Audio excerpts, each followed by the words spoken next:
자, 그다음에 네. 다시 나오고 있는 이제 한동훈 등판설.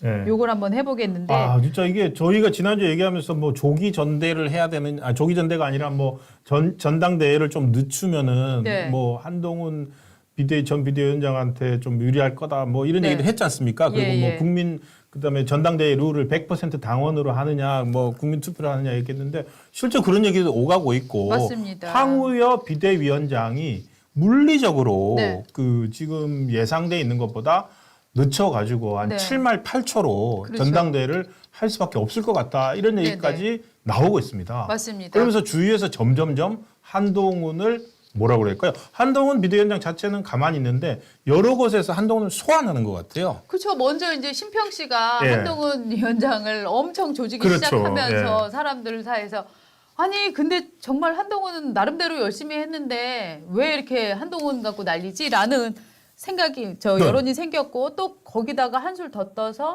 홍준표 있죠, 홍준표 홍준표. 시장이 또 뭐 한동훈 뭐 싸가지 어쩌고 저쩌고 막 이런 얘기 예, 폐쇄자 뭐 얼씬거리지도 마라라고 하면서 강하게 그러니까 예. 견제하고 있다라는 어떤 그 내심을 네. 숨기지도 않아요. 한동훈 너 나오지 마라고 하고 있더라고요. 홍준표 그러니까 시장은. 차라리 가만히 뒀으면 오히려 맞아요. 그렇지 예. 한동훈은 지금 뭐 반성의 시간도 좀 갖고 체력 그쵸. 충전의 시간도 좀 갖고 공부하는 시간도 갖고 아 그러면은 한동훈 위원장 좋아하시는 분들도 아 한동훈 위원장에겐 지금이 쉴 타임인 것 같아라는 생각이 생겼을 텐데 가만히 있는 사람 안 나온 사람 계속 공격을 그러니까요. 하니까 반대로 이렇게 공격당할 바에 차라리 나와 빨리 맞서 막 이런 마음들이 이제 생긴 거 아닙니까? 그렇죠. 그래서 지금 이재영 전 의원이죠. 이번에 강동 나갔다가 이제 네. 낙선을 했는데 이재영 씨가 이제 국민의힘 3040 모임인 천목회랑과 간사인데 네. 어저께 YTN 나와가지고 MBC 라디오 나와가지고 이렇게 얘기를 했습니다. 한동훈 위원장이 본인은 한동훈하고 그렇게 친하진 않은데 한동훈 위원장이 당분간 쉴 줄 알았다. 그런 기조도 보였는데 도대체 가만히 놔주질 않는다. 이미 그래서 한 전 위원장의 전대 출마 가능성이 커지고 있다. 이렇게 분석을 하면서 누가 그랬느냐. 오히려 홍준표 대구시장이 한동훈이 재등장할 수 있는 판을 깔아준 게 아닌가 그렇게 생각이 되고 정치권에서는 지금 도저히 한동훈을 그냥 놔두기는 싫은 것 같다.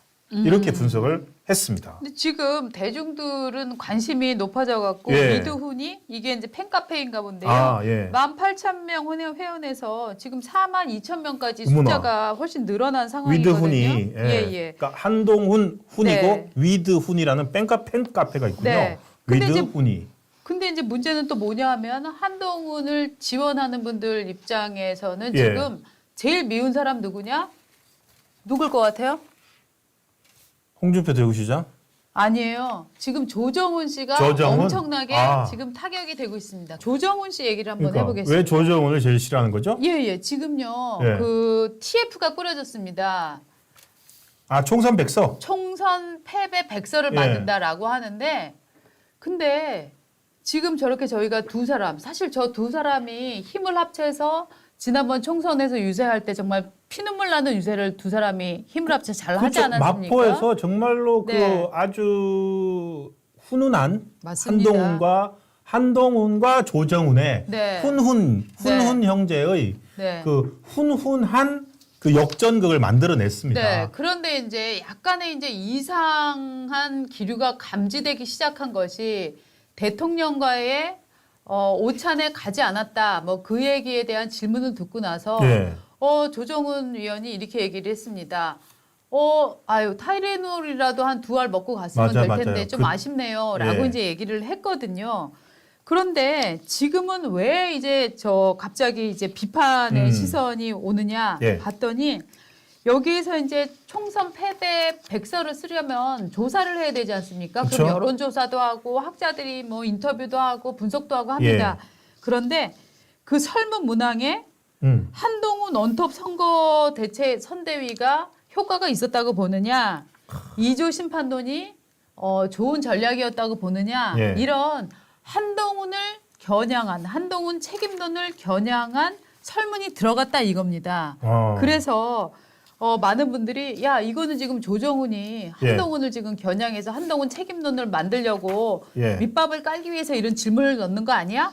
라고 이제 의심을 하기 시작한 아니 거예요. 근데 그거는 당연히 들어가야 되는 거 아닌가요? 보면은 꼭 그것만 있는 게 아니라 질문들이 보면은요. 한동훈 전 비대위원장이 도움이 됐느냐 이런 네. 질문도 있고 대파 논란은 뭐 어떻게 영향을 미쳤냐. 김건희 여사 이슈는 네. 그리고 해병대 최상병 수사 외압, 네. 이종섭 국방부 장관, 황상문 시민사회수석 등 이런 것들이 선거에 얼마나 영향을 미쳤느냐 이런 네. 거 무더기 이런 것들이 다 담겨 있는데 여기에 그러니까 지지자들은 저 입장에서 저는 그러니까 뭐 여러 가지 이슈를 분석을 해야 되니까 하는데 지지자 입장에서는 그거 왜 집어넣냐 이거군요. 그뿐만 아니라 예. 또 이어서 이 의심을 예. 확인시켜주는 또 얘기가 나온 거예요. 아 그래요?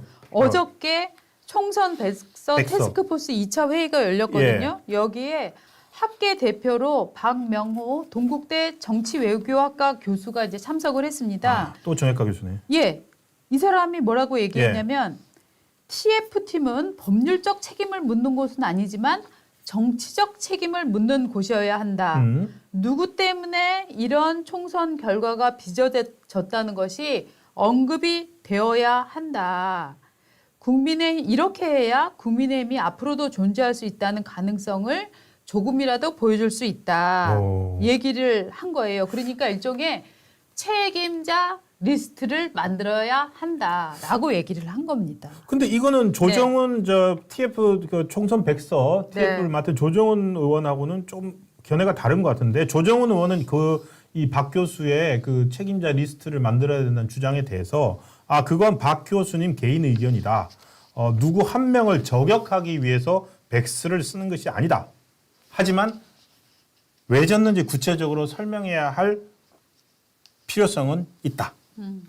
그래서 이제 다양하게 설문조사를 하는데 저도 백서는 필요하다고 봅니다. 당연히요. 백서는 당연히 어떻게 본다면은 실패해서 배우지 못하면 성공 가능성은 없거든요. 맞습니다. 제대로 된 백서를 만드는 것이 실패를 실패로만 남겨두지 않는 방법이고 그거를 조정은 의원이 잘 맡았다고 생각을 합니다. 해외 국제기구에서 일해본 경험도 있고 그 다양한 지금 상당히 브라이트한 분이고 또 한동훈 비대위원장하고는 법무부 장관 시절 국감 때도 보면은 케미가 좋았어요. 서로 주고받고 이런데 신뢰도 있었고 그리고 마포갑에서도 이번 총선 때도 얼마나 힘들었습니까? 그 이지은 경인가요? 경찰 출신. 선거에서 그랬는데 어쨌든 한동훈 비대위원장이 거기 또 유세도 많이 나갔지 않습니까? 그랬는데 이렇게 지금 조정훈이 한동훈을 저격한다 이렇게 되니까 저는 조금은 모든 정치인들 그리고 젊은 정치인들 경쟁자이긴 한데 과연 그런 의도로 백서를 만들 것 같지는 않습니다. 네, 저도 그렇게 만들어서도 안 되고 만들 것 같지도 않은데 이제 문제는 뭐냐면은요. 지금 원래 그 안나 카레니나 거기에 유명한 첫 대목이 있어요.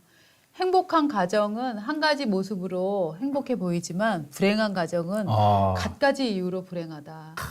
이게요. 패배한 정당은 갖가지 이유가 제기가 되고 갖가지 이유로 서로가 서로를 증오할 수밖에 없습니다. 저희는 지금 그런 시간을 국민의힘이 지나고 있다라고 생각을 하는데요.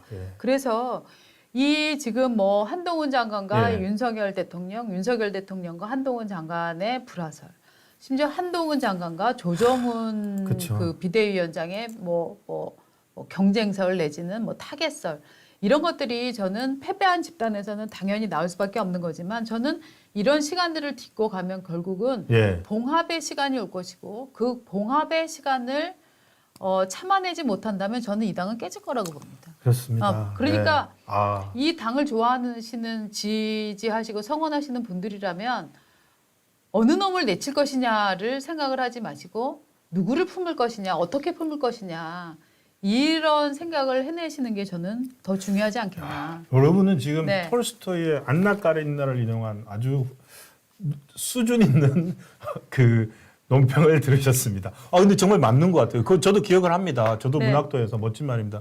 행복한 가정은 한 가지 이유로 행복하지만 불행한 가정은 정말 갖가지 이유로 불행하다는 거. 이게 지금 총선에서 패배했기 때문에. 지금 그러고 보니까 아까 처음에 했던 함성덕의 본인이 그 물밑 책사설도 결국 같은 이유네요. 모든 게 지금 정말 모든 게 분란으로 끌어들이는 요소가 되고 있네요. 저는 이 한동훈 장관과 조정은 저 이를테면 지금 저 TF 위원장, 예. 그다음에 또 원희룡 전 장관까지 예. 이분들이 얼마나 훌륭한 보수의 다음번 대권 후보들입니까? 맞습니다. 예. 그래서 저는 이분들이 결국은 이분 중에 한 분들이 또 다른 분들도 후보가 되고 있습니다. 하겠지만 예, 예. 또 그 다음에 다른 분들이 들어와서 예. 서로 경쟁하고 정말 악재 중에서 그나마 나은 거 고르는 것보다 우량재 중에서 더 좋은 사람을 고르는 게 그렇죠. 더 좋은 거 아니에요? 맞습니다. 그래서 네. 지금 뭐 여러 이합 집산과 네. 분열과 그리고 남 탓이 아니라 반성과 네. 원인 분석, 네. 그거에 따른 극복 방안 네, 네. 이런 것들을 내놓는 시간을 네. 가지고 있다고 생각을 합니다. 그리고 이런 싸움에 대해서 또 너무 낙담할 필요도 없는 것 같아요. 이런 시간은 반드시 지나가야 되는 것 같아요. 잔치하고 나면 설거지할 거 엄청 많잖아요. 저는 그 설거지의 시간이라고 생각을 합니다. 그렇습니다. 예.